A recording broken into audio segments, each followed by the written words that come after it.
Welcome to the Tech Egg. Don't get scrambled. Enjoy the video. In this video, I will explain how to set up Load Balancer, updated. Start by selecting the right load balancer type and defining your target groups with health checks. Next, register your instances and configure routing rules for paths and host headers. Set session stickiness if needed and choose an appropriate algorithm like round robin or least connections.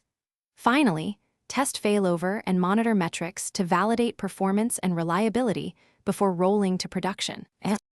Walk through configuring listeners, target groups, and health checks in a practical way. I recommend using clear naming conventions and tagging resources for easy management.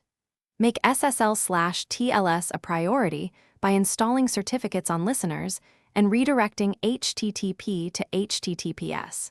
Tune health check intervals and failure thresholds so you avoid false positives. Save changes incrementally and validate each step to keep your environment. Now focus on testing and tuning to make your setup resilient and efficient.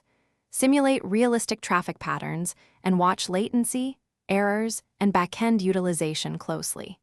Use connection draining and deregistration delay so active requests finish gracefully during deployments. Iterate on load balancer algorithms and health check settings to eliminate flapping. Keep an eye on auto-scaling triggers tied to meaningful metrics and document changes so teams can reproduce improvements later. Thanks for watching. Consider subscribing if I helped unscramble your problems.